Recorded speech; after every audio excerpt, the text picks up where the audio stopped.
Bapak Ibu yang terkasih, marilah kita berdoa. Doa yang diajarkan oleh Tuhan Yesus sendiri. Dalam nama Bapa dan Putra dan Roh Kudus. Amin. Bapa kami yang ada di surga, dimuliakanlah namamu. Datanglah kerajaan-Mu, dan jadilah kehendak-Mu di atas bumi seperti di dalam surga. Berilah kami rejeki pada hari ini, dan ampunilah kesalahan kami, seperti kami pun mengampuni yang bersalah kepada kami. Dan janganlah masukkan kami ke dalam pencobaan, tetapi bebaskanlah kami dari yang jahat.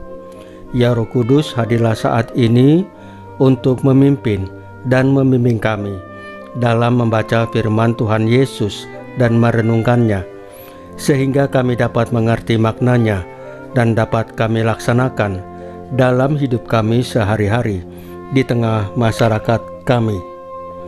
Pembacaan Injil Matius bab 25 ayat 31 sampai dengan ayat 46. Kasih tanpa batas. Yesus berkata kepada murid-muridnya, apabila Anak Manusia datang dalam kemuliaan dan semua malaikat datang bersama-sama dengan Dia, maka Ia akan bersemayam di atas tahta kemuliaannya. Lalu semua bangsa akan dikumpulkan di hadapannya, dan Ia akan memisahkan mereka seorang daripada seorang, sama seperti gembala memisahkan domba dari kambing. Ia akan menempatkan domba-domba di sebelah kanannya dan kambing-kambing di sebelah kirinya. Lalu raja itu akan berkata kepada mereka yang di sebelah kanannya, mari hai kamu yang diberkati oleh Bapa-Ku, terimalah kerajaan yang telah disediakan bagimu sejak dunia dijadikan.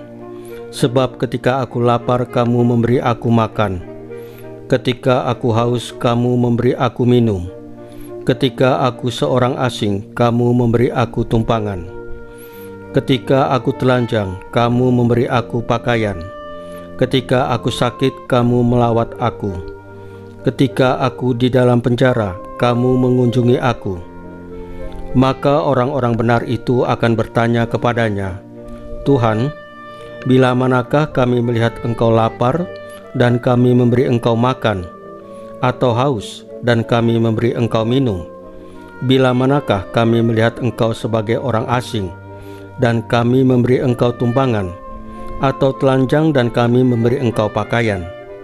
Bila manakah kami melihat Engkau sakit atau dalam penjara dan kami mengunjungi Engkau? Maka raja itu akan menjawab mereka, aku berkata kepadamu, sesungguhnya segala sesuatu yang kamu lakukan untuk salah seorang dari saudaraku yang paling hina ini, kamu telah melakukannya untuk aku. Dan ia akan berkata juga kepada mereka yang di sebelah kirinya, enyalah dari hadapanku, hai kamu orang-orang terkutuk, enyalah ke dalam api yang kekal, yang telah disediakan untuk iblis dan malaikat-malaikatnya. Sebab ketika aku lapar, kamu tidak memberi aku makan. Ketika aku haus, kamu tidak memberi aku minum. Ketika aku seorang asing, kamu tidak memberi aku tumpangan. Ketika aku telanjang, kamu tidak memberi aku pakaian. Ketika aku sakit dan dalam penjara, kamu tidak melawat aku. Lalu mereka pun akan bertanya kepadanya, Tuhan, bila manakah kami melihat Engkau lapar, atau haus, atau sebagai orang asing, atau telanjang, atau sakit, atau dalam penjara, dan kami tidak melayani Engkau? Maka ia akan menjawab mereka, aku berkata kepadamu, sesungguhnya segala sesuatu yang tidak kamu lakukan untuk salah seorang dari saudaraku yang paling hina ini, kamu tidak melakukannya juga untuk aku. Dan mereka ini akan masuk ke tempat siksaan yang kekal, tetapi orang benar akan masuk ke dalam hidup yang kekal. Demikianlah sabda Tuhan. Terpujilah Kristus.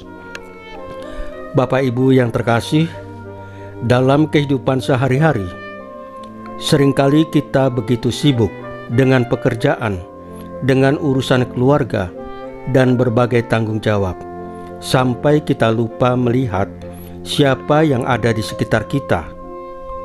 Kita mudah tergerak oleh hal-hal besar dan spektakuler, tetapi kerap melewatkan kesempatan kecil untuk berbuat kasih.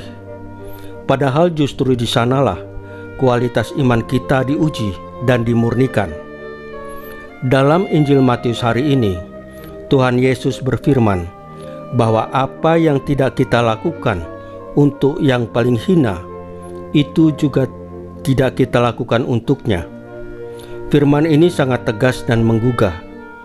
Pada saat Kristus datang sebagai Raja dan Hakim, ukuran yang dipakai adalah kasih yang nyata, bukan pertama-tama soal seberapa banyak kita berbicara tentang iman, tetapi seberapa sungguh kita menghidupi kasih. Kristus mengidentifikasikan dirinya dengan yang lapar, yang haus, yang asing, yang telanjang, yang sakit, dan yang dipenjara. Di dalam diri mereka, Kristus sendiri hadir. Maka perbuatan kasih menjadi jalan konkret menuju keselamatan. Kita melihat teladan indah dalam hidup Santo Polikarpus. Ia adalah uskup yang setia pada Kristus sampai wafat sebagai martir. Dalam ancaman penganiayaan, ia tidak menyangkal imannya, karena baginya Kristus adalah Tuhan yang hidup dan layak dicintai sampai akhir. Kesetiaannya bukan teori, melainkan buah relasi yang mendalam dengan Tuhan, yang ia wujudkan dalam pengembalaan penuh perhatian kepada umatnya. Demikian pula Santo Willigis, Uskup Agung Mainz, yang tetap rendah hati meski memiliki kedudukan tinggi. Ia memperhatikan pembangunan gereja dan kesejahteraan umat tanpa melupakan asal-usulnya yang sederhana. Ia menghidupi pelayanan sebagai bentuk kasih yang nyata, bukan sebagai kehormatan pribadi. Dalam terang Injil hari ini, keduanya mengajarkan bahwa kemuliaan sejati terletak pada kesetiaan dan pelayanan kasih. Bapak Ibu yang terkasih, firman hari ini mengajak kita bercermin. Setiap hari adalah kesempatan untuk memilih kasih. Setiap perjumpaan adalah kesempatan untuk melayani Kristus yang tersembunyi dalam diri sesama. Ketika kita memberi makan, mengunjungi, menguatkan, dan mengampuni, kita sedang menyiapkan diri menyambut kedatangan Tuhan dengan penuh sukacita. Bapak Ibu yang terkasih, marilah kita berdoa. Ya Tuhan Yesus, ajarilah kami mengenali wajah-Mu dalam diri sesama, terutama yang kecil dan yang lemah.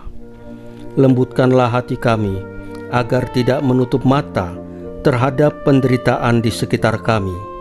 Semoga seperti Santo Polikarpus dan Santo Willigis, kami setia dan rendah hati dalam melayani, sehingga pada saat Engkau datang dalam kemuliaan, kami didapati sebagai hamba yang penuh kasih. Salam Maria, penuh rahmat, Tuhan sertamu. Terpujilah Engkau di antara wanita, dan terpujilah buah tubuh-Mu Yesus. Santa Maria Bunda Allah, doakanlah kami yang berdosa ini, sekarang dan waktu kami mati. Ya Tuhan Yesus, tambahkanlah iman kami hanya kepadamu saja, karena hanya Engkaulah Tuhan dan Juru Selamat kami satu-satunya, tidak ada yang lain. Dalam nama Bapa dan Putra dan Roh Kudus. Amin. Bapak Ibu yang terkasih, bacaan firman dan renungan hari ini sudah selesai. Tuhan Yesus memberkati kita semua.